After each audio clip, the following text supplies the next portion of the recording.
I gotta tell you, I'm nervous, I'm excited. It's a big deal. Now let me explain why.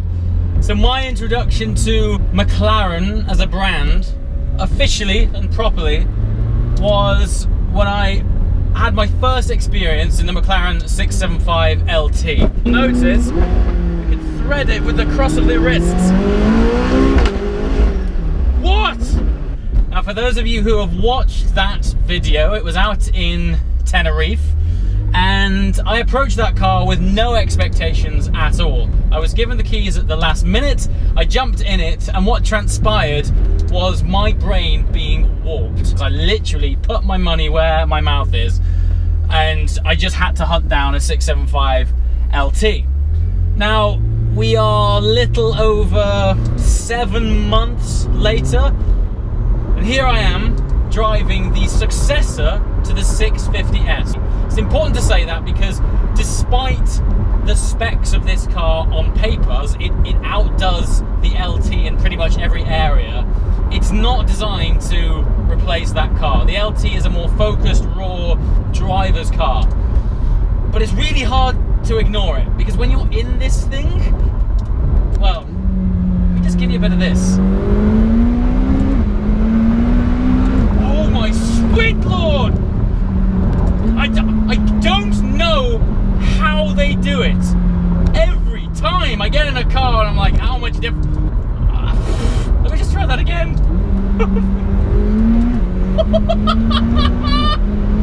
Oh god, I've got to back off. I've got to back off.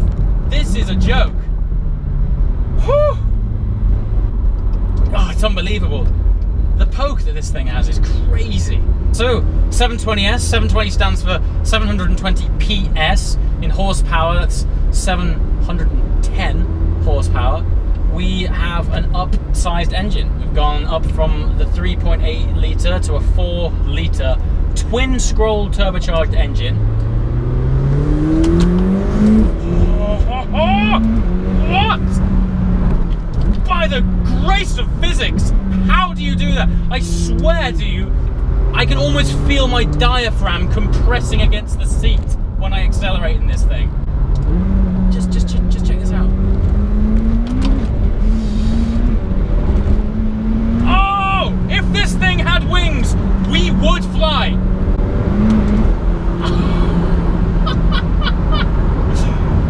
The ridiculous thing is that this is designed not to replace the LT, and it is a step on. Oh, the gear shifts as well are absolutely rapid. Mother! Oh, and it pops and cracks. One thing to note, the 720 that I'm driving has not been fitted with the optional sports exhaust system. Now, I've got to say, when you plant your right foot, it's such an attack on the senses. Good God! I gotta slow it down. Stunt pilots and air racers, they use breathing techniques in order to help them not pass out under G-forces. I can't help but think those techniques wouldn't go amiss right now.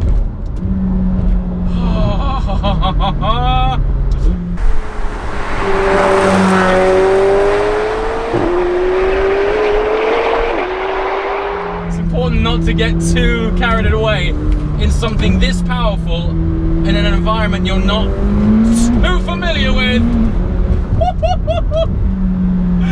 What possessed you to make something so ridiculously powerful? As I was saying, this car doesn't have the optional sports exhaust system, but to be frank, right now, the power of it is taking my concentration so much, I don't think I can think about anything else other than where I'm going and where I'm braking. Which brings me round to the brakes. The brakes. For all of its straight line glory, you've got to have something to back up that power. These brakes, now, forgive me, McLaren, if I'm wrong, but I think I read somewhere that the brakes on this are actually smaller than on the LT, yet they pack a lot more punch. Pack a lot more punch? I need a HAMS device for my kidneys to hold them in place. That's just ridiculous. Like, you anchor on, and I feel my eyeballs get thrown to the front of my skull and compressed to my face upon braking. It has got that much power. And you need it. Because in third gear right now, there goes the kidneys, there goes the eyeballs. Kidneys, eyeballs, oh Lord!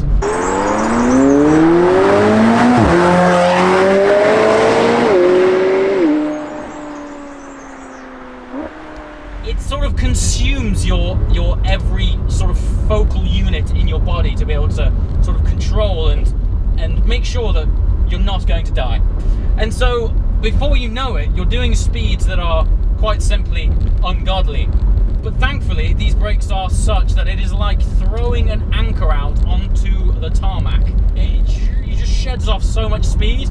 And so, yes, you've got all this fantastic power and vast torque, but you're not overly afraid. I have driven cars in the past where the focus has been on all the go and no slow. And I know I'm putting a lot of time and effort into discussing the characteristics of these brakes. By God, are they impressive. Now, normally I'm all about taking you along for the driving experience, but I feel because this car is such a tech tour de force that it would be wrong of me to neglect some of the standout features. This screen has to be number one. It has this folding, retractable cluster. Two reasons for that. When you put it into track mode, it folds away, like so. I mean, how sci-fi is that? That in itself is adding a little drama. The idea behind that is when you're on track or in track mode, you don't need to be distracted with the likes of sat-nav and radio and things like that. You just want to know what gear you're in and how fast you're going and what revs you're in. So this folds away. It's got a beautiful little screen on top of the main cluster unit. So when it folds away, you're presented with this very simple, very straightforward, what I would say is back to driving basics interface. And its second purpose, by folding it away, is also giving you a little bit more visibility on the road. And if you want to be all James Bond and bring it back, there's a simple click of one button, and behold, the massive LCD screen that looks like I'm piloting a fighter jet.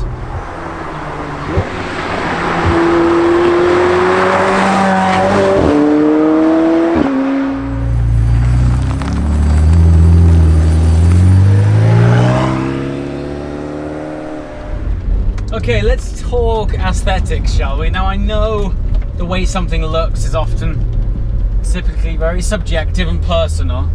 I'm going to go out and say that as a whole, this thing is pretty damn good looking. Now, let's cover off the controversial points first. The light sockets. Now, it's great because it's unlike anything I've ever seen. It really makes this car unique and stand out. But, you know, in typical McLaren style, everything has a purpose. It's not just there for aesthetics' sake. To the degree that those eye sockets or those light sockets are inverted and hollow to allow air through. Directly behind the LED clusters sit little radiators. And it's there to allow air to flow through those lights and cool components of the car. So while it looks cool, and I actually think it looks great, it's the most controversial part of the car. What I will say is that on photographs, it really doesn't do it justice. You have to see the architecture of these headlights for it all to sort of click and make sense. But I fully agree, on photographs it does look a bit weird. But sculpturally, as a whole, this thing's a work of art. The doors are magnificent. When you open them, you can see through them. They're like hollow. The amount of sort of air channeling and aerodynamic sculpture that's gone on with this car is truly breathtaking, and as a result, the components of it are beautiful. The rear has such a fabulous stance, and there's just a lot of flowing movements of, well, basically practical aerodynamics that, as they say, form follows function, and this thing must be incredibly functional because its form is fabulous. And let's talk about the inside. Well, this feels like I'm taking a look at a prototype that's not out for the next 3 years. It is a complete leap on.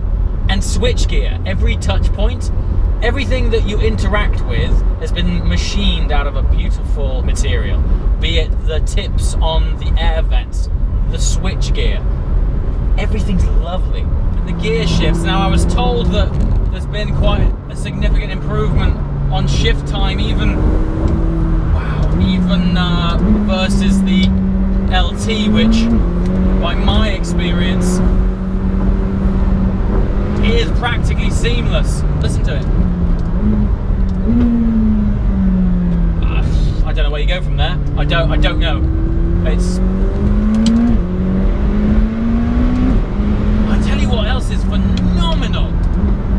It's just how much pull there is at the top end. The top end, like turbo cars, they genuinely top out when you get up higher up the rev band. But this. Oh. Okay, so we've come into some traffic. I'm going to dial this down to sport and try my best to conclude. Look, when you dial it down, that screen comes back up. It's a vast array of awesomeness. So how do I conclude this car? It's not easy, and I'll tell you why. Good Lord! That's why it's not easy. What I just did was not available to the realms of mortals a few years ago. You had to be in hypercar territory to get that kind of punch.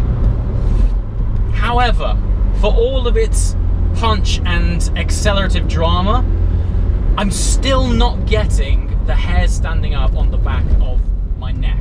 And what this brings me round to is, this is probably the best all-round daily driver supercar you can buy.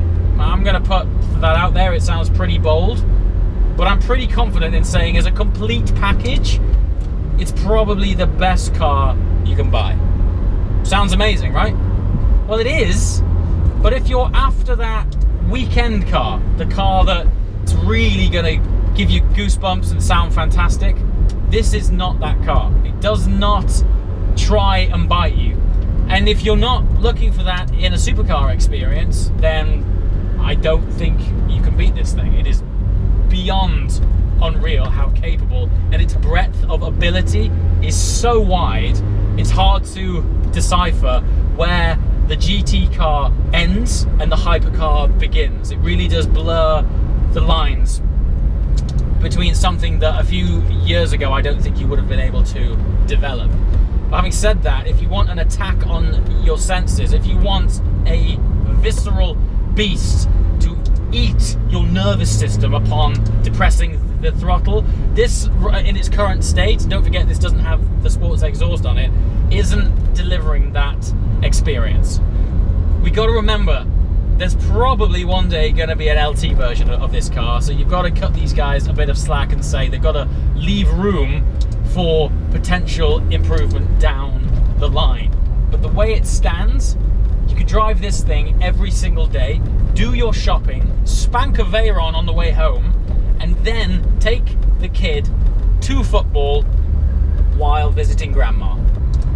Its ability is that vast, and for that you have to applaud these guys, because the supercar market right now is well saturated with cars that have quite a broad breadth of ability, but not with the performance of this and the practicality of this. It is truly game-changing. As always, guys, thanks for watching. See you next time. Ciao.